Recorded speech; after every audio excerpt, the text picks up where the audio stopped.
Kids Moral Stories. कहानी एक छोटे से गांव की है जहां एक चतुर लोमड़ी रहती थी जिसका नाम था चतुर फॉक्स। यह लोमड़ी गांव वालों के बीच मशहूर थी क्योंकि उसमें चालाकी और होशियारी का खजाना था। लोगों को यह लगता था कि चतुर फॉक्स कभी भी किसी स्थिति से निकलने का तरीका नहीं छोड़ती और हमेशा किसी बात का चक्कर काटती रहती है।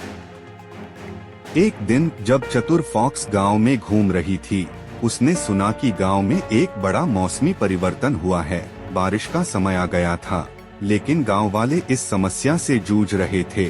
फसलें सूख रही थीं और लोगों का आत्मविश्वास डूबता जा रहा था। इस समय चतुर फॉक्स ने एक चाल बनाई। उसने अपने आप को एक बर्फबारी मानकर गांव वालों को बातें सुनाने लगी कि वह बारिश लाने के लिए एक किस्म की पूजा कर सकती है। गांव वाले बहुत आशा के साथ उसकी बातें सुन रहे थे।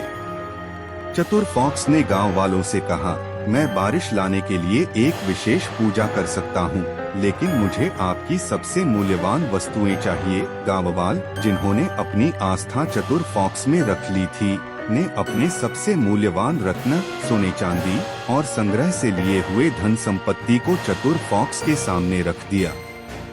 चतुर फॉक्स ने वादा किया कि वह पूजा करेगा और जल्द ही बारिश होगी। उसने गांव के केंद्र में एक पूजा का आयोजन किया और सभी वस्तुएं लेकर अपने एक गुप्त स्थान में जमा कर ली। कुछ दिन बीत गए, लेकिन बारिश की कोई संकेत नहीं आया।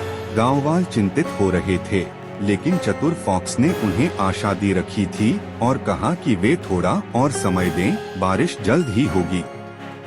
इस दौरान गांव की एक बुढ़िया नामक औरत ने ध्यान से चतुर फॉक्स को देखा। उसने समझा